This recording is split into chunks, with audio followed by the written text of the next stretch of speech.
Happy Sunday afternoon, listeners. This is the podcast where we talk life, love, and literature. I'm your host, Sierra London, and today is the third Sunday of the month, so you know what day that is. It's time for book club with author El Loren and writer Michelle Ingrid. Ladies, are you on the line? Multiple Salisbury steak. We're here. Hey. Oh, I hear somebody talking about Salisbury steak. So, all right, wonderful. Today we're going to be talking about, let's see what we're reading.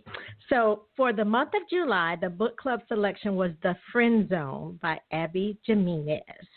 And I'm going to go ahead and start by reading the back cover copy. So from the illustrious Amazon. Fall in love with this hilarious and heartwarming USA Today best-selling romantic comedy that LJ Shen calls an absolute treat. Kristen Petersen doesn't do drama, will fight to the death for her friends, and has no room in her life for guys who just don't get her. She's also keeping a big secret, facing a medically necessary procedure that will make it impossible for her to have children. Planning her best friend's wedding is bittersweet for Kristen, especially when she meets the best man, Josh Copeland, Heartwarming. He's funny, sexy, never offended by her mile-wide streak of sarcasm, and always one chicken enchilada ahead of her hangry. Even her dog, Stuntman Mike, adores him. The only catch, Josh wants a big family someday. Kristen knows he'd be better off with someone else, but as their attraction grows, it's harder and harder to keep him at arm's length. The friend zone will have you laughing one moment and grabbing for tissues the next as it tackles the realities of infertility and loss with wit, heart, and a lot of sass. Okay, ladies. Michelle, take it away. Hello, ladies.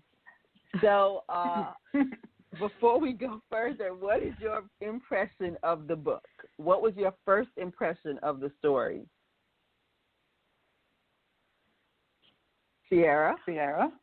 Okay, so my first impression of the story, I absolutely loved the characters in this story. To me, they came off the page. Kristen was a very likable hero. For me, Josh he was an everyday hero, which really appeals to me. I mean, I love a good billionaire romance, don't get me wrong. And who doesn't like a little guy who's kind of kinky in the BDSM club, but I really liked that Josh was just the guy you might really meet in a grocery store parking lot. So I thought that this book did a really great job of just kind of the girl that you know and the guy that you would love to meet kind of scenario. Okay, for me, your first thought? Yeah, for me, Kristen was likable, but she annoyed me a little bit. she did. I liked her character. I love the backstory and everything about her journey. She just got on my nerves because she wouldn't talk to the poor man. And Josh, I was in love with Josh. He was like such a great guy. And the fact that he knew what he wanted, and even though she friend-zoned him, he didn't give up. And I love that about him. He was like, I don't want to date anybody else. I want her. So even if she just gives me a smidgen, I'm going to take it. I absolutely love that about him. Yeah. Okay. I have to admit that I had a little bit of conflict with the main character, with Kristen, when the book opened. I was not sure I was going to like her. And I think it partially, she's a very strong character. And in the very first scene, she's described as being all of maybe 5'2", and she is a no holds barred, take no prisoner. She says exactly what she's thinking, and it can sometimes be harsh. And I thought that was very much not what I was expecting. I wasn't sure I was going to like her. But even before, and so I will say that my first impression was I wasn't sure. And I will say that this book is a very strong like for me. There are a couple of things that kept it from being like a love, but it was a very strong like. But I have to say, and I'm curious about what you ladies think about this, should this book come with trigger warnings? Because it's marketed as a rom-com, but this book deals with some very serious topics. So I'm curious, do you think this book should come with trigger warnings? Do you think that if you were to put this book and press it into someone's hand, would you have warnings for that reader before you handed this book over? Okay, this Sierra. I'm sorry, go ahead, Sierra. So I got a couple of things for Michelle.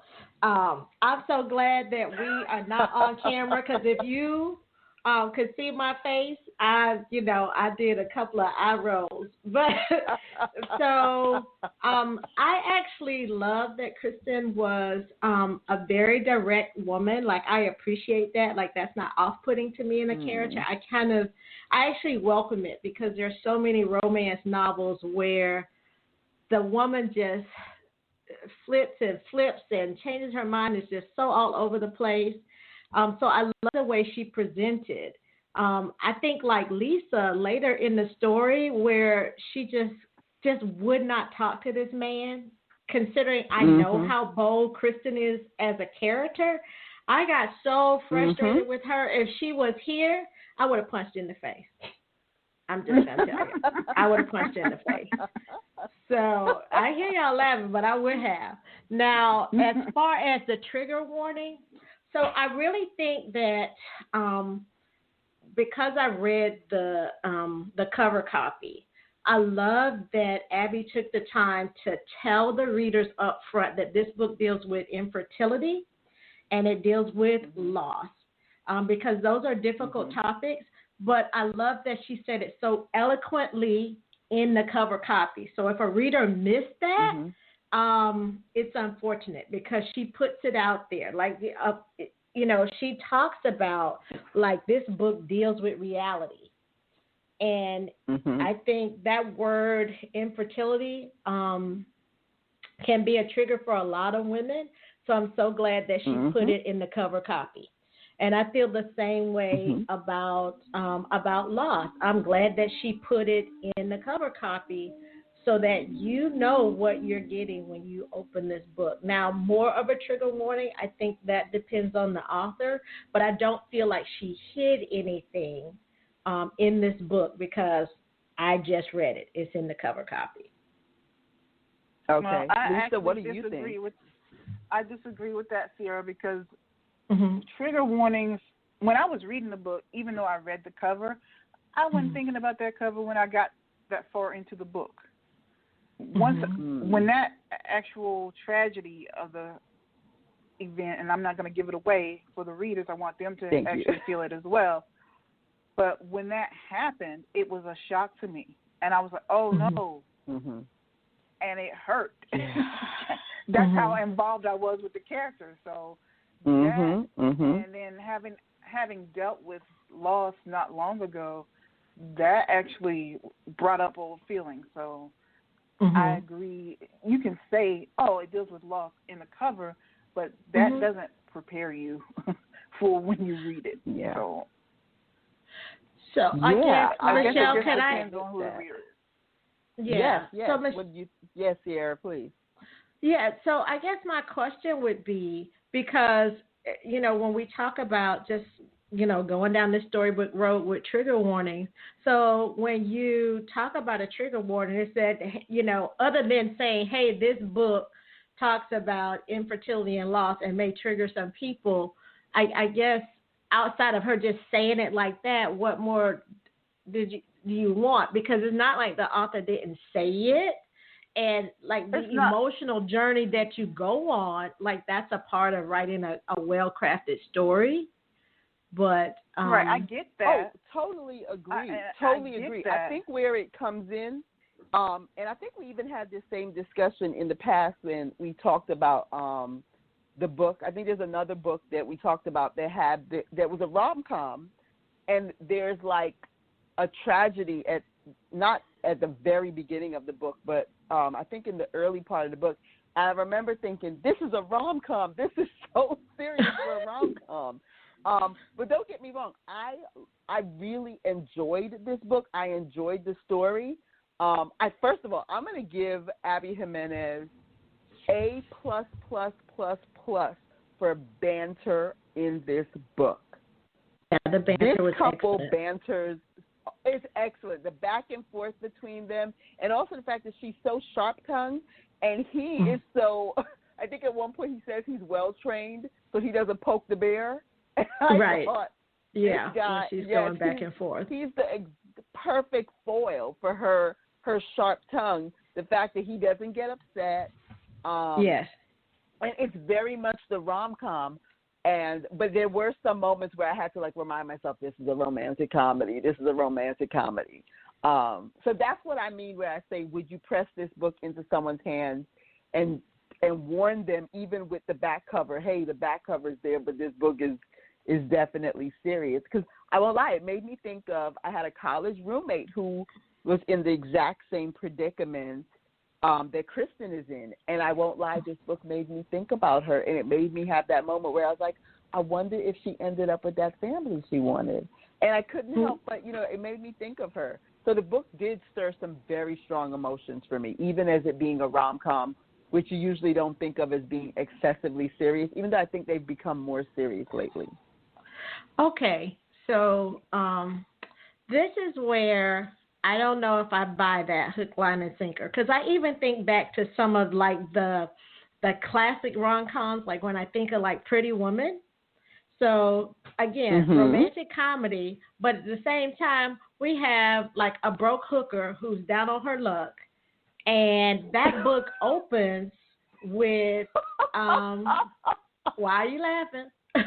So obviously things aren't going well if you're selling the only thing you got and you still broke. Okay, so that's why I say it like that. But that book opens with her walking down Hollywood Boulevard, and I can still remember that Skinny Marie got killed. Like, that's how that book opened. If you remember her with Kit DeLuca in the bar, like, I remember. I'm like, wait a minute. But what I'm saying is rom-coms. Nobody even knew who Skinny Marie was in the movie. I know, but rom-coms rom-coms still have some pretty serious threads through them. So I give Abby her props for tackling a really difficult subject for a lot of women when you talk about dysfunctional uterine bleeding, endometriosis, fibroids, infertility. I think a lot of women can relate to that. And I love that she didn't sugarcoat it, and that, those issues can have serious implications for women long before we even get to talking about a baby. Just dating, dating someone. If you're always, for lack of a better word, on the rag, as we used to say when I was growing up. But like that's a lot to deal with, and I can remember my own struggles with this exact same issue.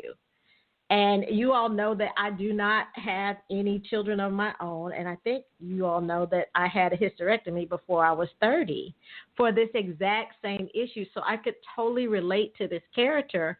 Now, for me, it was refreshing to see a character who looked like me, my journey as a woman represented in literature.